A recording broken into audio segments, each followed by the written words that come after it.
তুমি আমার ছোট ভাইয়ের বউ। শান্ত। ভাই বউর মানে? তোর বাসার রান্না বান্না, কাপড় চোপড় ধোয়া, ঘর মোছা, এমনকি বাথরুম পরিষ্কার করা পর্যন্ত আমাকে দিয়ে করাইছে। এত বড় সাহস! আসসালামু আলাইকুম। ওয়ালাইকুম আসসালাম। ইয়াসিন সাহেব, আপনি এসেছেন? জি ম্যাডাম, আপনি কি শাড়ি পরেছেন? শোনেন, দীর্ঘ 15 বছর পর আমি আমার ভাইয়ের বাড়িতে যাচ্ছি, কিন্তু বড়লোক বোন হিসাবে না, একজন গরিব বোন হিসাবে আমার ভাইয়ের বাড়িতে যাচ্ছি। দেখি আমার ভাই আমাকে কতটুকু ভালোবাসে। তাই বলে এই শাড়ি পরে যাবেন? আমার ভাই যখন একদম কোলে ছিল, ছোট্ট একটা শিশু, তখন আমার বাবা মারা গেছে। আমার বাবা মারা যাওয়ার সময় সব সম্পত্তি আমার নামে লিখে দিয়ে গেছে। আমার ভাই তো এখন বড় হয়ে গেছে, আমার ওসব কিছু দরকার নেই। আমার তো টাকা পয়সা, বাড়ি গাড়ি, ব্যাংক ব্যালেন্স কোনো কিছুর অভাব নাই, আপনি তো জানেন। তাই এই সব সম্পত্তি আমি আমার ভাইয়ের নামে দিতে যাচ্ছি। ও ম্যাডাম, তাই? আর শুনেন, আপনাকে যে দলিলের দায়িত্বটা দিয়েছি, আমি ফোন করলে আপনি সাথে সাথে নিয়ে চলে যাবেন। ঠিক আছে ম্যাডাম। আসসালামু আলাইকুম। ওয়ালাইকুম আসসালাম।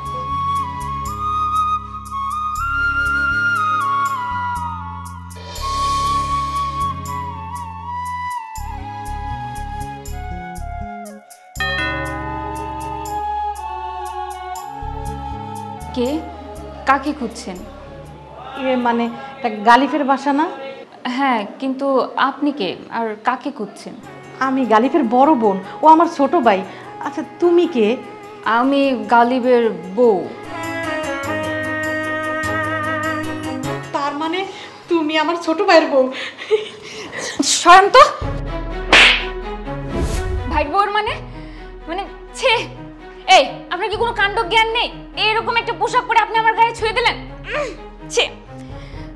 দাঁড়ান, আপনাকে আমি দেখে নিচ্ছি। এই গালিব, এই গালিব, একটু দেখে যাও তো এদিকে। হ্যাঁ, কি হয়েছে? আপা, তুমি এখানে? হ ভাই, তুই কেমন আছিস? ও, দেখতে চলে আসছো? কই, অন্যের হাত ধরে যখন পালাই গেছিলাম, এত বছর মনে পড়ে নাই? তোমার কষ্টে আম্মা আমার ধুইকে ধুইকে মরছে, আর এখন তুমি আসছো বাইরে দেখতে। আমি অনেক বড় ভুল করছি ভাই, তোর কথা খুব মনে পড়তেছিল, তাই তোরে দেখতে চলে আসছি। আরে থামেন তো, আপনি যে কেন আসছেন আমরা তা ভালো করেই বুঝতে পারছি। আরে তুমি বুঝো না? দেখো, ওনার পোশাক আশাক দেখলেই তো বোঝা যাচ্ছে 2 বেলা দুমুঠো হয়তো স্বামী খেতে দিতে পারছে না, আর বুঝতে পেরেছে ভাই এখন বড় চাকরি করে, ভালোই সংসার চলছে, তাই চলে এসেছে। আচ্ছা থামো। আচ্ছা আপা, তুমি যদি চলে আসছো, থাকো বাসায়। আমি কি তোমার ছোট ভাই না করতে পারি? আচ্ছা শোনো, আমি অফিস যাচ্ছি। আপা, তুমি ফ্রেশ হয়ে খাওয়া দাওয়া করো।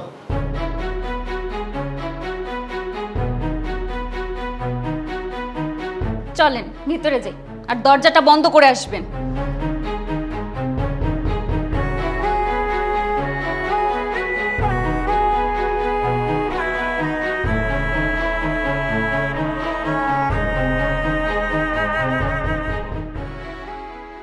বোন, আমার যদি এক গ্লাস পানি খাওয়াইতা।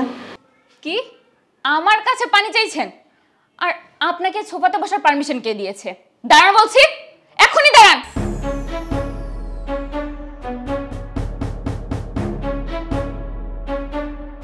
কত বড় সাহস, আপনি আমাকে জিজ্ঞেস না করে সোফাতে কেন বসলেন? এই শুনুন, আপনার সাথে আমার কয়েকটা কথা আছে, আমি একদম সাফ সাফ বলে দেবো। কথাগুলো যদি আপনার মাথায় থাকে তাহলে ভালো, আর তা না হলে ঘাট ধাক্কা দেখে এই বাসা থেকে বের করে দিব। কি কথা ক? এই যে শুনুন, আপনি যদি মনে করে থাকেন যে এটা আপনার ভাইয়ের বাসা বলে আপনার যা ইচ্ছা তাই করবেন, তা কিন্তু একদম হবে না। এই বাসাতে শুধু আমার কথাই চলবে। যদি মানতে পারেন তাহলে ভালো, তা না হলে আরো ভালো, ঘাট ধাক্কা দিয়ে বের করে দিব।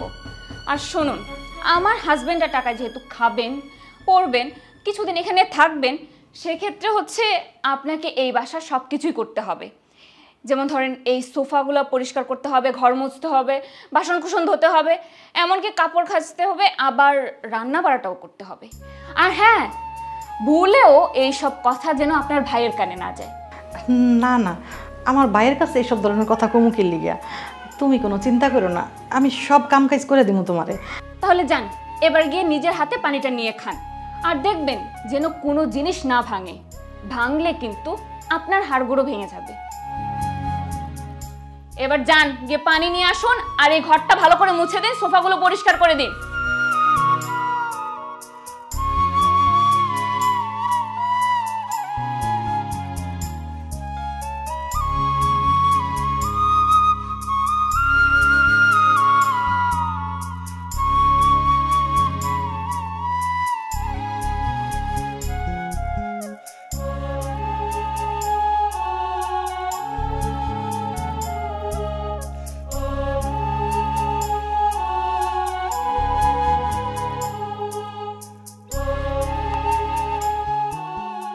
বাবা বাবা বাবা, একদম নবাব জাদি, এইটুকুন কাজ করে একদম হাঁপিয়ে গেলে।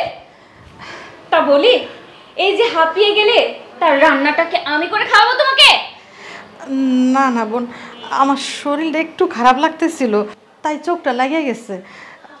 আমার তো আর কাম করানোর অভ্যাস নাই। অভ্যাস নাই মানে কি? ফকির নির্ছি আসছে আবার বলতে আমি কাজ করি না। তো তোমার কাজ কি মানুষ করে দেয়? নবাব জাদি, যাও তো, তোমার এত নাটক দেখে আমার না চলবে না। যাও গিয়ে রান্নাটা বসাও আর তাড়াতাড়ি করবে, একটু পরে কিন্তু তোমার ভাই চলে আসবে। আমি করব, তুমি মাথা গরম করো না, তুমি বসো না। আমি আমার ভাইয়ের লেগে আর তোমার লেগে রান্না করতেছি, তুমি কোনো চিন্তা করো না। তুমি বসো, আমি এখনই যাইতাছি। দরদ, আসলে দরদ দেখে।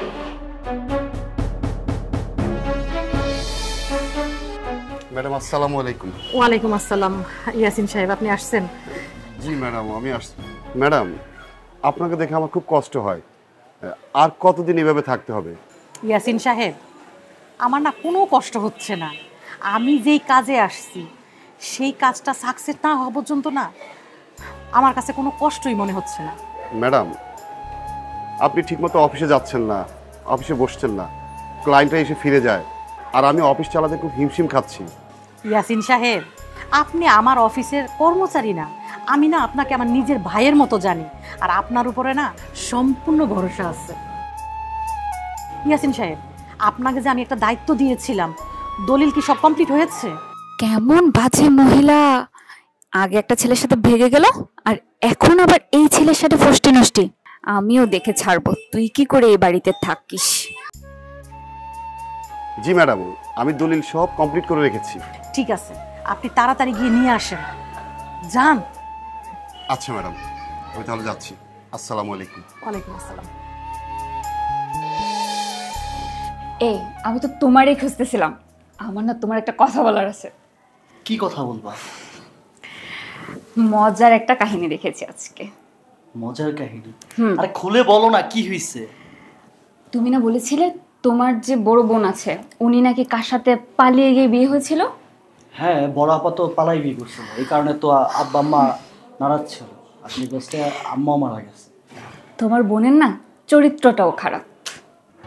দেখো, উল্টাপাল্টা কথা বলবো না। আপার অবস্থা হয়তো খারাপ হইতে পারে, এই কারণে আমার এখানে আছে, আর তার জন্য এমন কিছু করতে পারছি না। তো উল্টাপাল্টা কেন কি বলছো? শোনো, আমি যা বলছি একদম ঠিক বলছি। আমি নিজের চোখে আজকে ওনাকে একটা ছেলের সাথে কথা বলতে দেখেছি, আর শুধু কথা না, একদম গায়ে পড়ে ঢলে ঢলে একজন আরেকজনের গায়ে হাত দিয়ে দিয়ে কথা বলছিল। তুমি কি বলতেছো? আপা গায়ে পড়ে কথা বলতেছে? যা বলছি একদম ঠিক বলছি, আমি নিজের চোখে দেখেছি। আমি যখন বাইরে থেকে আসছিলাম তখন দেখলাম একটা ছেলের গায়ে এরকম ঢলাঢলি করে কথা বলতেছে। আর কি কথা, মানে মানে স্বভাব যায় না মানুষের, তাই না? মানে আগেও এই কাজটা করেছে, এখন দেখো অবস্থা খারাপ, তারপরেও এই কাজটাই করছে। আচ্ছা দাঁড়াও, আপাকে ডাক দিচ্ছি। বড় আপা, বড় আপা। ভাই, আমার রাখছোস? আপা, আমার বউ কি বলছে এগুলা? কি বলছে? আরে কি বলে নাই, তুমি নাকি বাইরে কার সাথে দেখা করতে গেছিলা এবং তার গায়ে হাত দিয়ে কথা বলছো। কি বলতেছিস ভাই এসব? তোর বউ কি বললো না না বললো তুই আমারে জিজ্ঞেস করতেছিস? আরে আমি তো তোর বড় বোন, তোর কি একটু বুকটা কাঁপলো না এই ধরনের একটা কথা জিজ্ঞেস করতে? এত বড় সাহস! তুই আমাকে বলিস মিথ্যাবাদী? আমি নিজের চোখে দেখেছি তুই একটা ছেলের গায়ে এরকম হাত ধরে ধরে কথা বলতেছিলি। বেহায়া বেলাজা মেয়ে, লজ্জা শরমের মাথা একদম খেয়ে ফেলেছে। ভাই, তোর সামনে তোর বউ আমার গায়ে হাত তুললো, তুই কিছু বললি না? আমি তোর মায়ের মতো, তোর বড় বোন। আমি চুপ থাকবো না তো কি করবো? তুমি কি ভুলে গেছো যখন তুমি একজনের হাত ধরে চলে গিয়েছিলে সেই কষ্টে আমার মা কষ্ট পেতে পেতে মারা গেছে, আবার তুমি এখন আরেকজনের সাথে তুমি, আমার না শুনতেও কষ্ট লাগতেছে। এই বোনকে আমি বাসায় জায়গা দিছি না? ভাই, চোখে যা দেখে না, চোখের দেখাও না মিথ্যা হইতে পারে। তোর বউ যা বলবো তুই তাই বিশ্বাস করলি। এই আপনি থামুন তো। আমি কি নিজের চোখে ভুল দেখেছি? আমি একদম নিজের চোখে দেখেছি। আমি যখন বাইরে থেকে আসছিলাম তখন আমি দেখলাম ওই লোকটার সাথে একদম ধরাধুলি করে কথা বলছিলেন। আপনি আমাকে মিথ্যা প্রমাণ করতে পারবেন না। আর ওনার তো লজ্জা নেই, এবার হচ্ছে লজ্জায় আমাদের মাথা কাটা যাবে। এই সমাজে তো মানে আমরা মুখ দেখাতে পারবো না। তুমি এক্ষুনি তোমার বোনকে এবারে থেকে বের করে দাও। হ্যাঁ, সেটাই করতে হবে। আমার বউ সেদিনই বলেছিল তোমাকে বাসায় না রাখতে, কিন্তু আমি বাধ্য হয়ে তোমাকে রেখেছি, কারণ তুমি আমার বোন। তুমি যা করেছো না, তোমাকে আমি আর সহ্য করতে পারছি না। তুমি যা দেখছো সেটা সত্যি না, সেটা মিথ্যে। তুমি কি করে পারলে আমার ভাইয়ের কানে আমার নামে খারাপ কথা বলতে?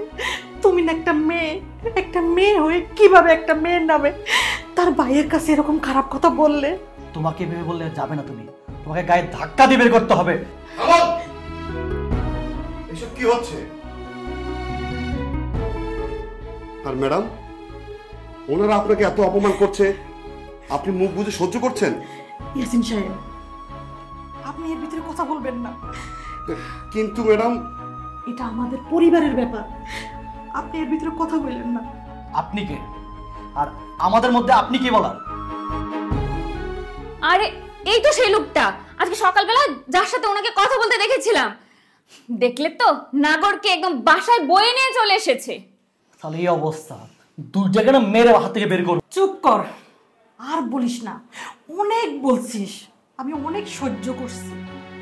আমি ভাবছি কি জানোস, তুই আমার সেই ছোট্ট ভাইটা, আদরের ভাইটা, তোরে দেখার জন্যে আমি কত খোঁজা খুঁজছি, তোরে আমি পাই নাই।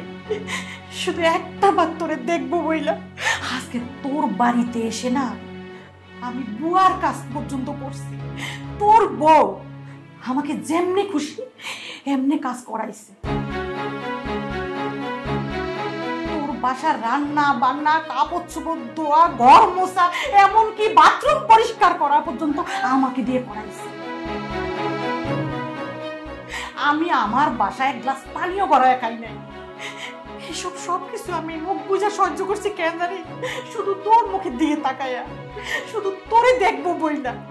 আজকে তুই সেই ভাই আমাকে এরকম একটা খারাপ কথা বলতে পারলি? তোর বুকটা কি একবারও কাঁপলো না? আমি এখানে কেন আসছি জানিস? কোনো অভাবে পড়ে আমি আসি নাই। আমার টাকা পয়সা, বাড়ি ঘর, কোনো কিচ্ছুর অভাব নাই। বাবা যখন মরে যাওয়ার সময় না বাবার সব সম্পত্তি আমার নামে দিয়ে গেছে। তুই তো তখন ছোট্ট একটা শিশু ছিলি। আমি এতদিন সেই সম্পত্তি না আগলে রাখছি, শুধু তোরে খুঁজছি তোর নামে দেওয়ার জন্যে। আমার তো বাবার সম্পত্তির দরকার নাই, আর আমার কোম্পানির দায়িত্ব না তোর হাতে তুলে দিব। সেই জন্য আমি তোরে খুঁজে বের করছি। আমি বুঝতে পারি নাই ভাই, তুই মানুষ হস নাই, অমানুষ হইছস। আমি বুঝতে পারি নাই ভাই। যাই হোক, আমি যে দায়িত্ব পালন করতে আসছি সেটা করা হয়ে গেছে। আমি চলে যাব। ইয়াসিন সাহেব। জি ম্যাডাম। দলিলটা এনেছেন? জি। দেন, এই নে। বাবার সম্পত্তি আমি তোকে দিয়ে গেলাম।